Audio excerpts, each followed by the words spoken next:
Excuse me.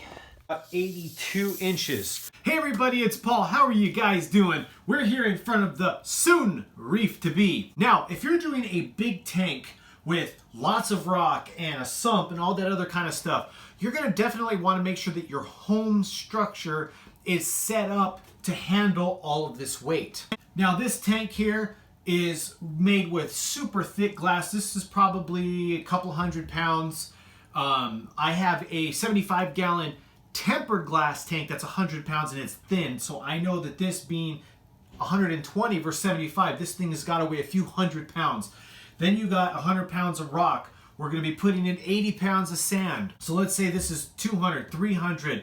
We'll round it up, 400 pounds. Then you got 120 gallons times 8. Now with the water, that's 960 pounds plus the 400 from before. Let's just round it up to 1,400 pounds, right? So we got 1,400 pounds sitting right here, and that's without the sump being full too. So let's say that there's let's say 20 gallons in here. By 8, that's another 160. So we're talking about 1,560 pounds, give or take, sitting in one spot. If you're going to have that much weight in one spot and your structure isn't set for that, you could possibly have issues. The most beneficial way is if your beams are running this way and your tank is sitting on multiple beams going across underneath your house. Now, if they're going this way, you might want to put a anchor or a brace underneath to help the floor so that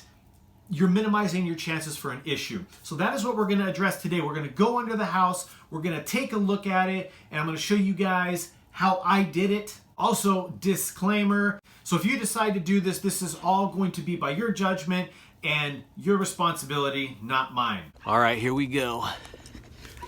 Whoa.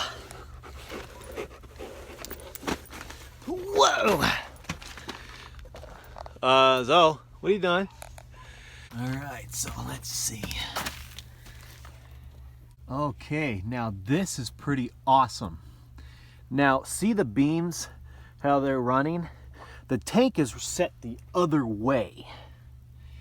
That is a great sign. Ugh. Let's see here. I gotta try to identify where things are. That'll really help me out. Okay. Yeah. So this is going into the bathroom. So the room is on.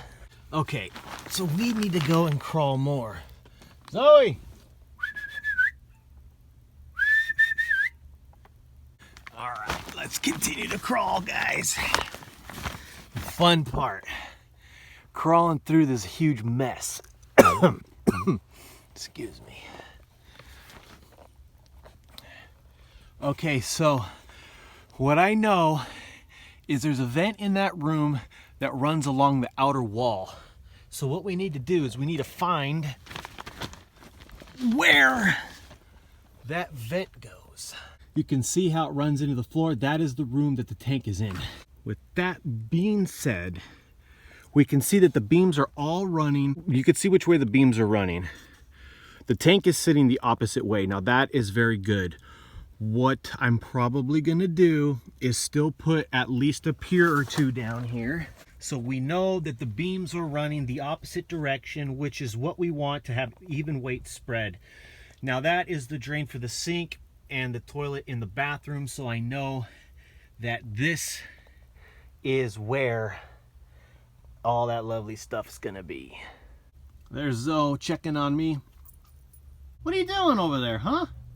All right, everybody, so I wanted to measure up here to get a really good idea of where the tank is.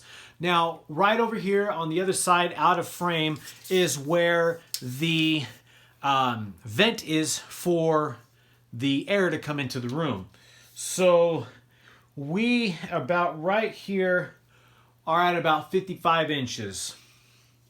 Right about here, which is just outside the frame, 55 inches, right? Now, if I go all the way to the end, of the tank. It's about 82 inches. So what I need to do when I'm under the house is measure from the vent 55 inches, and that is give or take where the stand starts, and then 82, and that is how much space is in between the front and the back of the stand. Now the other thing is, from here we want to give an idea of how wide it is, right?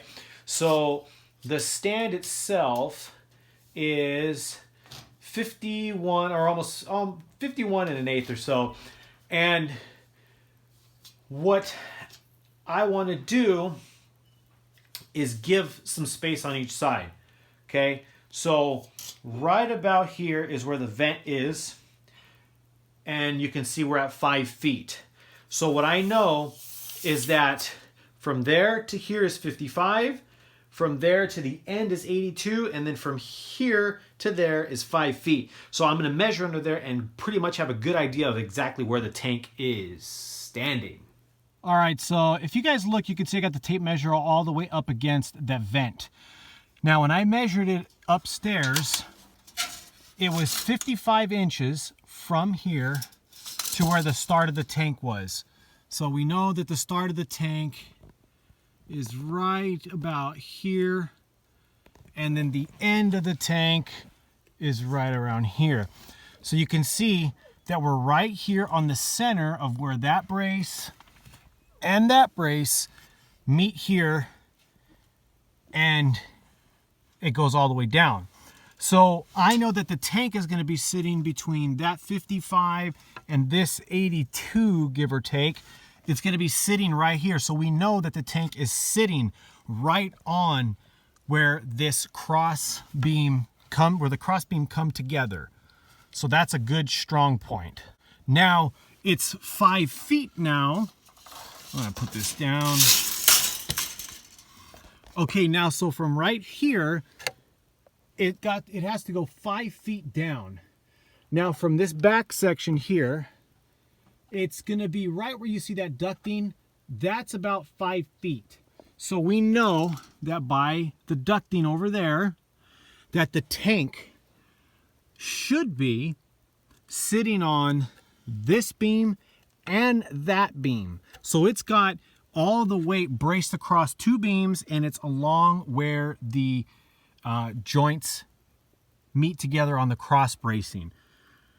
So I think it's going to be okay, but we're going to go ahead and possibly add up here just to be safe, but I am pretty sure that this is going to work out just fine the way it is. Okay, so what I'll do is, if I'm going to add any kind of bracing, it's going to be right on this beam, which is the second part. Now we would have to put our pier here, and that is saying 40. Now the pier is about 8 1/4, so let's just say it's 8. So we need 32 inches. Let's just say we need 33 inches of 4x4, because this is soft and we can compact that down and smack a piece of 4x4 right here.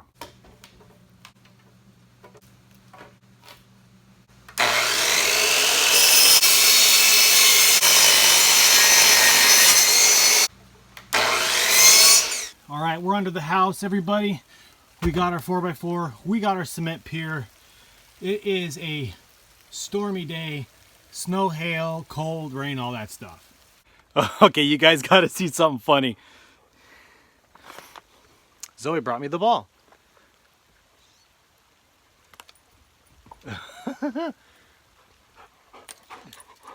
What are you doing? Look at that. Nice catch, girl. All right, let's go crawl under the house. All right, everybody, so you can see that we got the 4x4 pressure treated with the cinder block here, and I got a piece of, a little piece of shimming right there to help it stay as level as possible. But my battery ran low on the camera, and I couldn't use the light option to show you guys how I did it, but pretty easy. You just make sure this is level, you set it down, and then you get it on an angle and you just start hitting it in with a hammer. I did put a piece of roofing shingle on there just to help, because the roofing shingle does provide the barrier even though I had PT wood, I just wanted to have that second peace of mind. But you can see that ain't gonna go anywhere. But there we go. Right there, right around the center of these cross beams that come in. And we're rocking and rolling, guys.